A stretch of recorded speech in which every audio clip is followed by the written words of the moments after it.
What's up, guys? I've been going through the numbers on my social accounts, and what kind of was the impetus for this is that I'm no longer on Instagram for my personal account. So my personal account is at the Bitcoin Lambo on Instagram. There's no value. There's no value for me to post pictures and videos there. Maybe I'm just over that. Anyway, but I'm not receiving any value back either. And the only people that DM me, I bet I have over 200, 300 DMs in my Instagram account because I haven't logged in. And I bet 90% of them are going to be about Bitcoin mining. Bro, I'm not engaging with you about Bitcoin mining on Instagram. But anyway, so I've lost value in Instagram, but I've been going through the numbers, specifically on LinkedIn. And I'll give you a little hint, and maybe I'll do a longer video about this later, maybe the value of LinkedIn. But I've had a lot of people leave me recently because talking on X about politics and social, par for the course, table stakes. That's what X is for. Talking on YouTube, politics, social, yes, but you have to talk about the right topics, because if you talk about the wrong topics, then they censor you and deplatform you and shadow ban you. But LinkedIn has been an interesting experiment because I've had the courage to post my trailers for the long form that you guys get here as subscribers on LinkedIn. And man, I've been getting a lot of people unfollowing me, and I got a couple of DMs about, is this work appropriate? It's like, do you not know who I am? My work is whatever I'm doing. And if I decide to share it on LinkedIn as a promo, guess what? If you don't like it, you can ignore it, or you can unfollow me, clearly. I'm 100% sure this person unfollowed me after they DM me that. And so that's interesting. What's interesting is what I'm learning here is, man, I always knew that the LinkedIn culture just sucked. Like, LinkedIn is like that social media site where everybody hates it, but at the same time, everybody feels like they need to be a part of it because it's where perceived value in the workforce is located at. It's like the prime gravitational center for the presupposed assumption of networking and networking value. But I've never closed a deal through LinkedIn. Have I been introduced to people? Yes. Mostly because of my work effort in outbound when I'm helping raise money for startups or investing in startups or doing Bitcoin mining investing. You guys know. So I guess I've received a little bit of value there. But anyway, the point is that my numbers go down. Numbers go down on LinkedIn, especially if I talk about potentially contentious topics on LinkedIn. And so what does that tell you, right? What I'm curious about is LinkedIn. Now, we do know that the LinkedIn CEO is connected with Epstein. So he might not be, let's just say, of upright character, if you know what I mean.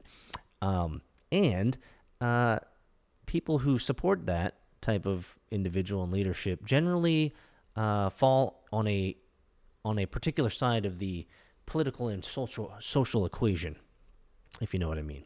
And so I'm wondering if by me posting about, because you guys know I'm only focused on my experiences, my anecdotes of life, how I observe life, and I'm pretty damn observant. And then I go into data. So it's always focused on data, observations, and trends. And for those who've been following me for over a decade, you guys know that that's how I'm built, right? Data, right? Lots of data, observations, and trends, and then experiments on them. Right, I did this with Bitcoin. Right, I did this with Web3. I did this with Bitcoin mining. I did this with AI. Right, I'm not going to be your most earliest innovator in any technology, but when I see an obvious trend towards something that's growing massively, and I have enough interest plus aptitude to be able to actually execute within that new industry, then I will run experiments. AI has been a great experiment all of last year. I'm still using it just as heavily this year. And it's fundamentally changed my life. So I hope all you guys have seen that video on my year-end review on how AI changed my life and all the things I'm learning. It's crazy. Obviously, if you're subscribe to me on X, then you guys see my experiments with AI. And so, man, like, so there's two thoughts in my head. The two thoughts are, maybe that's not the audience that I'm looking for. And I guess a corollary to that is, do I even care?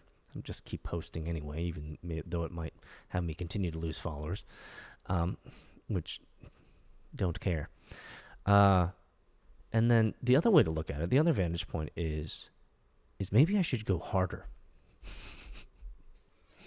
Maybe I should really ruffle some feathers. Now, there's a couple of people that I follow on LinkedIn that I'm pretty sure that they're being shadow banned, or not shadow banned, but they're not being promoted to the number of followers that I have observed. If you have there's a kind of a ratio, right? If you have, let's say, 10,000 followers, right, and 5,000 connections or whatever, or if you add them up, it's 10,000 follower connections.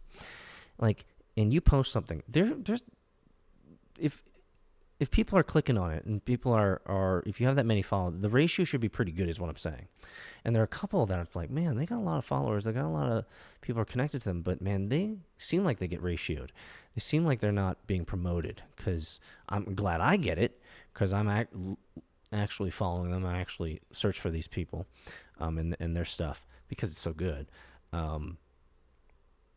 But they're just not getting. I bet they might get a lot of impressions, but what they're saying might be controversial enough, and that they don't get engagement. And that's what I've also noticed on some of my videos that I've posted about. There's a lot of impressions, but the engagement. People don't want to click the thumbs up, right? Because they don't want their coworkers and colleagues. That's it. That's the cultural dynamic, guys. They don't want their coworkers, colleagues, and potential employers to see them thumbsing up potentially non-mainstream narratives, and people like me who question what's going on through data, observation, and trends. And so maybe what do you guys think? That's the question. Do you guys use LinkedIn? Is it providing value to you? Give me your thoughts in the chat below. Thanks, guys.